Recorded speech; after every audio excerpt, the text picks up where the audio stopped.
tivemos Roberto Campos, a gente tivemos pensadores sim de direita no passado, embora esquecidos por boa parte dessa moçada aí que está chegando, então, no tal do movimento conservador.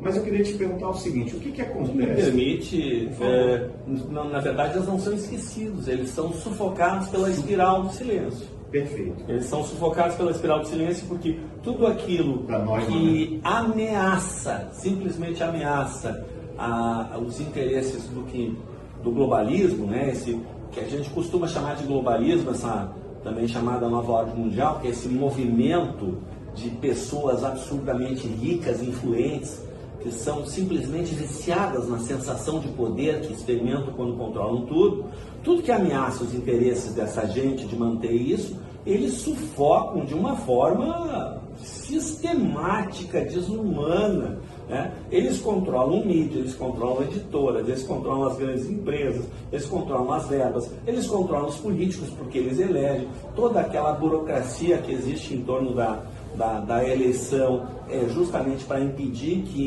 que surjam. Eles têm pessoas infiltradas no meio do que seria um movimento conservador para fingirem que são da nossa turma, são alavancados, inclusive eles terminam se sobressaindo não raro, tá? E para quê? Para nos atrapalhar, que é assim que eles controlam, né? E a coisa está muito séria, tudo que está acontecendo nos dias atuais, eu acredito que daqui uns 10 anos para diante vão se referir a esse ano de 2020 como o ano que não existiu realmente, né?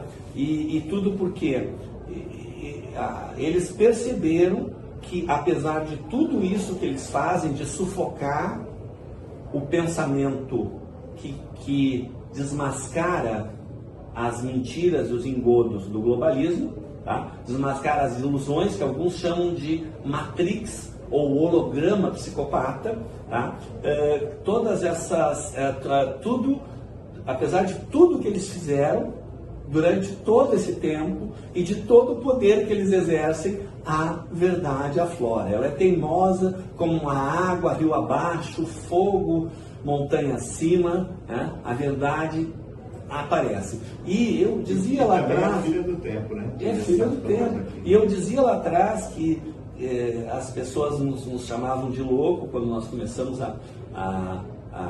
eu fazia muito ativismo social, eu presidi Rotary, fundei o Rotary Moinhos de Vento, participei em inúmeras atividades assistenciais. Eu me dei conta que eu estava enxugando gelo, porque enquanto eu estava atendendo pessoas que tinham carências, existia todo um mecanismo de manutenção dessa carência, porque nós, humanidade, já atingimos no início do século a tecnologia capaz e suficiente para proporcionar a toda a população do planeta uma qualidade de vida superior a que nós, vamos dizer assim, uma classe média alta, dispomos.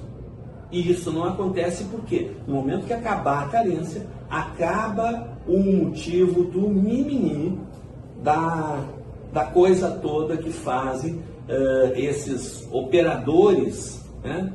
Que na verdade existe uma coisa que as pessoas não se dão conta, né? Nós estamos numa guerra de quinta geração, uma guerra de narrativas, onde não usam mais armas, né? Começou, guerra de primeira geração era com pedras, né? Paus improvisados, depois começa a propulsão, né? Lanças aperfeiçoadas para ir mais longe, flechas, depois vem armamento de fogo, né? Depois vem o armamento de fogo de repetição, vem a destruição em massa, né? Mas não, a guerra hoje não se ganha sem dar um tiro, só com a desinformação. Com a desinformação, porque as pessoas não se dão conta como é que funciona o processo de pensamento de comunicação. Quando nós estamos num paradoxo, nós ficamos incapacitados. E incapacitados, nós estamos indefesos. Quando nós sentimos medo, nós estamos incapacitados, porque o medo faz com que a nossa fisiologia canalize energia para o cérebro réptil, lutar ou fugir. E o fugir consiste justamente em criar uma imunidade cognitiva com relação àquilo. Então a pessoa não quer saber. Então, é tudo uma guerra de quinta geração. E fundamental numa guerra é você seguir, você seguir estratégias, né? Como o melhor manual de estratégia, não inventaram nada melhor ainda, é o Sun Tzu, a arte da guerra, né? Você precisa conhecer o inimigo. E quem é o nosso inimigo? Nosso inimigo são essas pessoas absurdamente ricas, né?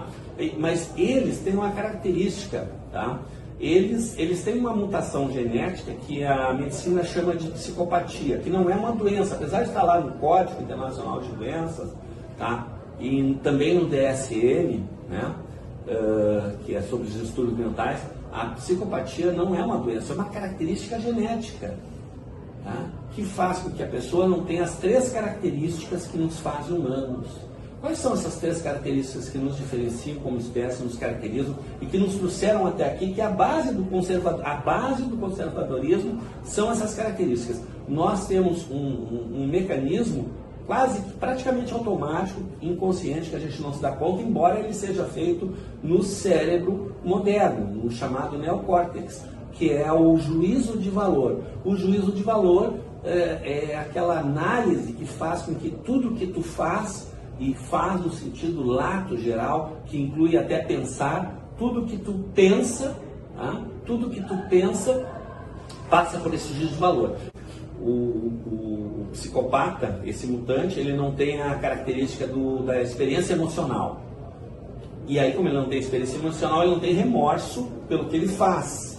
E aí, isso junto com a falta de juízo de valor, torna ele um perigo nas decisões dele.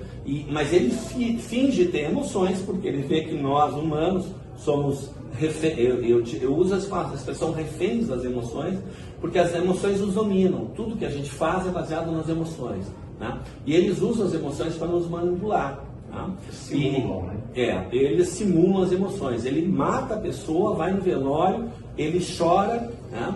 Ele chora e ainda diz, temos que descobrir esse assassino, e se possível ele já começa a botar a culpa em alguém que ele quer explodir.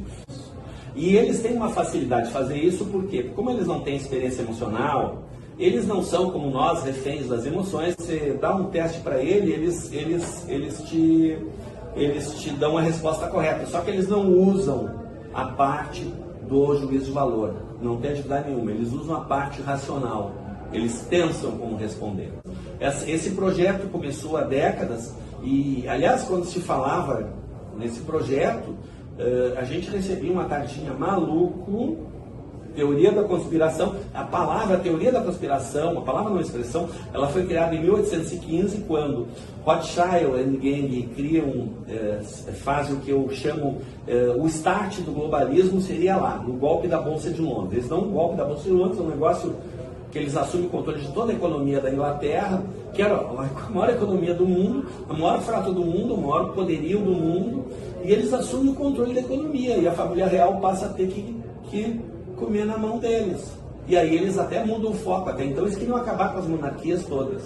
E ali eles veem que eles podem controlar as monarquias, ou trazer as monarquias e ser associadas, e se criou. E aí que tem digamos assim, ali que surge a estrutura, a formatação atual dessa nova ordem, que são pessoas absurdamente ricas e outras nem tanto, mas que são famílias reais, ou que controlam, ou que estão exercendo poderes, que são essas dinastias políticas, que eles até vão ganhando muito dinheiro com o tempo, mas na verdade eles estão lá mais porque eles são quem faz essa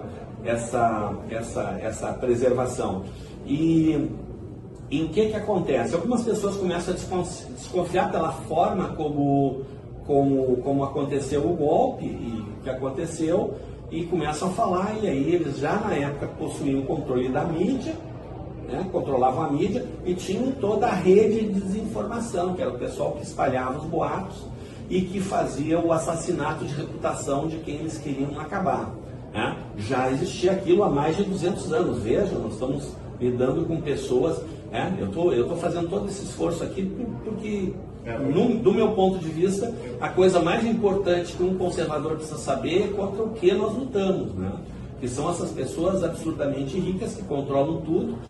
Então, o conservadorismo seria, na verdade, aquela atitude de buscar aquilo que vai proporcionar o desenvolvimento humano, tá? E tendo em mente que toda a doutrina do socialismo, que na verdade foi criada, a palavra comunismo nasceu de uma reunião de banqueiros.